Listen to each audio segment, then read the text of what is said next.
परिसमन आयोग की अंतिम रिपोर्ट जो है वो पेश कर दी गई है। एक तरफ जहां एसटी और एससी को आरक्षण दिया गया है, वहीं ओबीसी समाज को इसमें आरक्षण नहीं दिया गया है, जिससे ओबीसी समाज जो है वो नाराज़ कहीं दिख रहा है। हमारे साथ ओबीसी समाज और ओबीसी ऑर्गेनाइजेशन के राज्य प्रधान अजय कुमार जी हैं। हम इनसे बात करेंगे और इनसे जानना चाहेंगे कि आखिर क्या ये सोचते हैं, जो ये रिपोर्ट आई है उसके बारे में इनकी क्या सोच है। अजय जी, आपका बहुत बहुत स्वागत है JLK मीडिया न्यूज़ में। मैं ये जानना चाहता हूँ कि जो रिपोर्ट जो पेश हुई है इसके बारे में आप क्या कहेंगे। सबसे पहले तो मैं आपका शुक्रिया अदा करता हूँ कि आपने ये जो ओबीसी का जो ग्रीविंस है, जो उनकी परेशानी है, जो उनकी दुश्वारी है, उन्हें उजागर करने का आपने काम किया। दलजीत जी, आप बड़े नॉलेजेबल आदमी हैं, आप बड़े इस फील्ड में बड़े पुराने हैं, आपको बड़ी बेहतर जानकारी है। जहाँ तक एससी का सवाल है, मैं समझता हूँ कि एससी को रियासत जम्मू कश्मीर में पहले भी 7 सीटें थी। अब भी उनके पास जो नया ड्राफ्ट आया है डिलिमिटेशन कमीशन की तरफ से, आज भी उनके पास 7 ही सीटें हैं, उसमें कोई इजाफा नहीं हुआ है। और शेड्यूल ट्राइब जो जिसे हम एसटी कहते हैं, एसटी के लिए उन्होंने पर्टिकुलरली 9 सीटें रखी हैं। अब उसका ये नहीं पता कि वो कश्मीर में रखी हैं या जम्मू रीजन में रखी हैं या आधी रखी हैं, जो बात के बाद ही लगा है।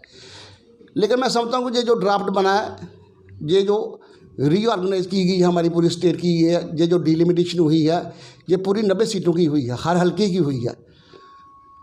और मैं आपको जो बताना चाहता हूँ कि आज से तकरीबन 4-5 महीने पहले जब डिलिमिटेशन कमीशन जो है वो जम्मू में आया, उन्होंने लोगों को जो डेपुटेशन उनसे मिले, हर फिरके का डेपुटेशन मिला, हर तंजीम का मिला, हर पार्टी का मिला, हर खिते का मिला। मैं भी उस डेपुटेशन में मैंने एक डेपुटेशन तैयार किया ओबीसी की तरफ से। मैंने अपने कुछ लोगों को लेकर मैंने वो जो रेडिसन ब्लू में जहाँ वह ठहरे हुए थे, मैं उनको मिला। मैंने उनको जाकर मैंने उनको पूरी जो सीक्वेंसी थी, जो पूरा जो चीज़ थी, मैंने उनको बताई कि जब से जम्मू कश्मीर तश्कील हुआ है, जब से जम्मू कश्मीर बना है, आज तक किसी भी ओबीसी समाज को, किसी भी आदमी को आज तक पॉलिटिकल रिजर्वेशन नहीं मिली।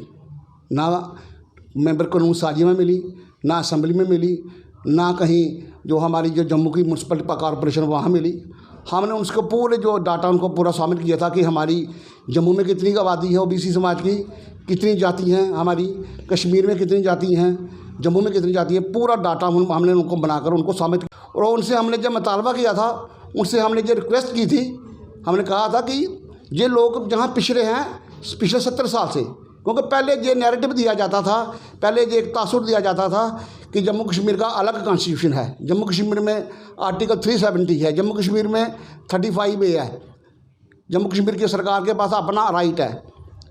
तो जो हमें पिछली जो प्रीवियस गवर्नमेंट थी, उन्होंने हमें 70 साल कुछ नहीं दिया। अब हमें महसूस हुआ कि हमारे जो प्राइम मिनिस्टर हैं, जो सबका साथ सबका विकास की बात करते हैं, जिन्होंने कहा था कि जिन लोगों के साथ जम्मू कश्मीर में डिस्पैरिटी हो रही है, डिस्क्रिमिनेशन हो रही है, ये आर्टिकल 370 एब्रोगेशन के बाद उन लोगों को पॉलिटिकल स्पेस मिलेगी, उनके साथ इंसाफ होगा, उन लोगों को आगे बढ़ने की उनको मौका मिलेगा। लेकिन इट इज़ अनफॉर्चुनेट कि ये जो डिलिमिटेशन की जो रिपोर्ट आई है, इसमें ओबीसी के लिए हमने तो मुतालबा किया था उनके साथ कि 2 सीटें हमें जम्मू में दो और 2 सीटें हमें कश्मीर में दो, क्योंकि कश्मीर में भी ये जो नाव चलाते हैं, जहाँ जो ये तेली गुजर हैं, जहाँ इनमें से जो शिंबे हैं, जो हाजम हैं, जो नाई होते हैं, ये भी ओबीसी समाज में आते हैं, जो मुसलमान कैटेगरी के हमारे भाई हैं।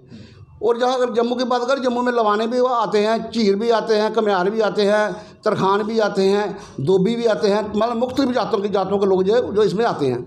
हमने उनसे पूरा उनको डाटा पूरा खाका बना के उनको दिया था हमने कि इन पर गौर करें और ये जो लोग पिछड़े हैं 70 साल से, इनके साथ इंसाफ करें, इन्हें पॉलिटिकल रिजर्वेशन दें, ताकि ये अपने लोगों की जो दुश्वारी है, अपने लोगों के जो ग्रीवियंस हैं, उनको जाके चाहे मेंबर कानून साजिया हो, चाहे मेंबर असम्बली हो, उसमें जाकर अपना हाउस में जाकर अपने जो ग्रीवियंस रख सके, ताकि इन लोगों को वो इनके साथ इंसाफ हो सके। अजय जी, मैं आपसे पूछना चाहूँगा कि भारत के अन्य हिस्सों में, यूटी में या अन्य जो स्टेट्स हैं, वहाँ पे जो ओबीसी को वो कहीं ना कहीं पॉलिटिकल रिजर्वेशन। बिल्कुल, आपने बहुत अच्छा सवाल किया, आपने बहुत अच्छा सवाल किया आपने।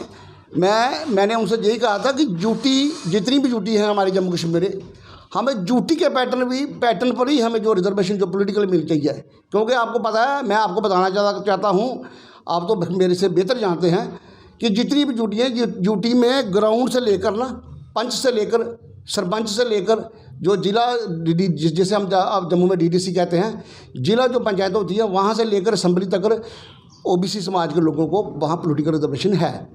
ओबीसी समाज के को फाइनेंशियली जो रिजर्वेशन वो भी है, उनको 27% आरक्षण वो उनको ऑलरेडी पहले मिल चुका है, मिल रहा है।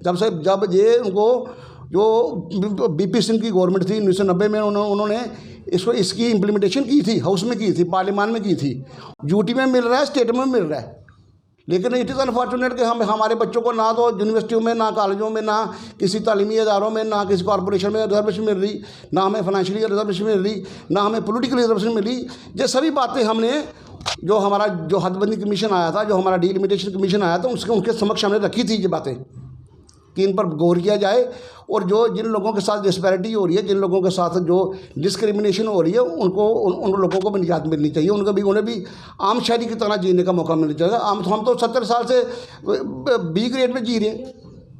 जहाँ तक आपने कहा कि ओबीसी समाज को जो है अभी तक जो है वो उनका पूरा जो हक है या न्याय है वो नहीं मिला है, तो क्या समझते हैं कि क्या ओबीसी समाज आज भी उसी तरह ही है जो 370 टूटने से पहले था? हाँ बिल्कुल, जो पैसे हमारी पहली जो प्रीवियस गवर्नमेंट तो हमारे साथ इंसाफ नहीं किया। ये मैं आपकी विसाखत से ये मैं बिल्कुल खुले अल्फाज में कहूँगा, और बिना किसी खौफ के कहूँगा, बिना किसी तरदीब के कहूँगा कि जो पहली गवर्नमेंट, चाहे वो वहाँ अब्दुल्ला की गवर्नमेंट रही हो, चाहे मैडम महबूबा की रही हो, चाहे किसी और की रही हो, इन्होंने हमारे साथ इंसाफ नहीं किया। ये हमेशा यही एक नैरेटिव दिया गया, यही तासुर दिया गया कि यही नेशनल लॉ जो वो उसका जो इसकी इम्प्लीमेंटेशन जम्मू में कश्मीर में नहीं होती है, इसलिए इसकी जो असम्बली से कॉन्स्टिट्यूट करती है, ये वगैरह वगैरह हमें ये बताया गया। लेकिन 5 अगस्त 2019 को हमें एक नई उम्मीद जागी कि हमारे जो प्राइम मिनिस्टर मोदी जी जो सबका साथ सबका विकास की बात करते हैं, वो सबको लोगों को, हालांकि अभी ये भी बताया जाता है कि वो भी खुद भी वो ओबीसी समाज के साथ हल रखते हैं। हमें बड़ी उम्मीद थी कि जो ये आर्टिकल 370 जो रिमूव हुआ है, इसके बाद हमें जो भी जितने भी नेशनल लॉ हैं, जो दिल्ली के लॉ हैं, जो पूरे सेंटर के जो फेडरल गवर्नमेंट के लॉ हैं, वो सभी जम्मू कश्मीर में वो इम्प्लीमेंटेशन होगी। लेकिन आज तक मैं समझता हूँ कि पता नहीं क्या है, बाकी सारी चीज़ें जो हैं वो जम्मू कश्मीर में वो उसकी इम्प्लीमेंटेशन हो रही है, लेकिन जो ना तो हमें 27% रिजर्वेशन मिली, ना हमें कोई पोलिटिकल रिजर्वेशन मिली, ना हमें किसी ग्राउंड पर ना रिजर्वेशन मिली। हमें तो जो पहली जैसे हमारी स्थिति आज से पहले थी, आज भी वही है। हालांकि मेरी कोई एफिलेशन किसी तंजीम के साथ नहीं है। मैं आपको वेरी हॉनेस्टली मैं आपको कहूँगा कि मेरी किसी के साथ कोई एफिलेशन नहीं है। लेकिन मैं भाजपा के साथियों को भी कहूँगा कि ओबीसी समाज के तकरीबन जो लोग हैं, जो लोग हैं, उनकी जो एफिलेशन है, जो उनकी आस्था है, वो भाजपा के साथ है। भाजपा को भी इस बात का ध्यान रखना चाहिए कि इन लोगों को कहीं ना कहीं कोई ना कोई जो पॉलिटिकल स्पेस देना चाहिए, इनको भी एम्पावर करने का काम करना चाहिए। जो ओबीसी समाज की अब जहाँ तक बात करें, तो अब उनकी क्या मांग है सरकार से कि वो क्या चाहते हैं? हमारी तो भाजपा से यही मांग है, हमारी जो सरकार से भी, फेडरल गवर्नमेंट से भी यही मांग है। हमारी जो डिलिमिटेशन कमीशन है जो आया है, जो अभी उसने फाइनल रिपोर्ट नहीं दी है, अब बताया जरा आप उसमें अंदर में उसमें क्या कि ये फाइनल है, जहाँ उसमें इन्होंने आपत्तियाँ भी मांगी हुई हैं। 30 तक हम आपत्ति भी दायर करेंगे। ऐसी बात को डिप्टी कमिश्नर के दफ्तर में जाएंगे, वहाँ अपनी जो आपत्ति वो दायर करेंगे। हमारी यही मांग है आपकी वसाकत से कि इस पर दोबारा गौर किया जाए, क्योंकि हदबंदी आज हो रही है। अब इसके बाद पता नहीं आज से 20 वर्ष बाद होगी या 30 वर्ष के बाद होगी, कब होगी कब नहीं होगी। लेकिन हमारा जो डेफिशिट है, हमारा जो इतना गैप है, जो हमारा जो पॉलिटिकल गैप हमें पहले 17 साल मिला, अगर अब 20 साल के बाद जाके दोबारा हदबंदी होगी तो हमारे लोग तो फिर दोबारा हमारी जो जनरेशन है वो दोबारा 20 साल वो डेफिशिट में, वो खसारे में फंस गई ना। उनको 20 साल फिर दोबारा मौका नहीं कहीं मिलेगा आगे निकलने का। इसलिए मैं आपकी वसाकत से ही मैं भाजपा के साथियों को भी जो कहूँगा कि ये आपके अपने लोग हैं, ये जम्मू के लोग हैं, कश्मीर में कश्मीर के लोग हैं, जम्मू में जम्मू के लोग हैं। आपके साथ इनकी आस्था है, आपके साथ इनकी एफिलेशन है। इनके जो गरीबी को समझें, इनकी मजबूरियों को समझें, इनको एम्पावर करने की बात करें, इनको डिसएम्पावर मत करें। ये आपका कैपिटल है ये लोग, मैं साफ लफ्ज़ में कहूँगा। हालांकि मेरी किसी के साथ एफिलेशन नहीं है, मेरी कोई तंजीम के साथ मेरी एफिलेशन, मैं जो भी कार्य कर रहा हूँ मैं ओबीसी ऑर्गेनाइजेशन के तहत कर रहा हूँ, अपने लोगों के लिए कर रहा हूँ। लेकिन मैं कहूँगा कि डीलिमिटेशन कमीशन की जो चेयरपर्सन है, जो उनको जो उन्हें लुक आफ्टर कर रहे हैं, जो मॉनीटर कर रहे हैं, मेरी उनसे भी रिक्वेस्ट होगी कि इस पर दोबारा गौर करें और कम से कम 2 सीटें जो है जम्मू में रखें। तो ये थे अजय कुमार, जो ओबीसी ऑर्गेनाइजेशन के राज्य चेयरमैन थे, जिनसे हमने बात की। उन्होंने साफ कहा कि ओबीसी समाज को भी कहीं ना कहीं 2 सीटें जो हैं वो जम्मू कश्मीर में दी जाएं, ताकि वो लोग भी पूरी तरह से इस समाज का हिस्सा बन सकें। कैमरामैन नरेश के साथ मैं JLK टीम के साथ दलजीत सिंह, RS पुरा से।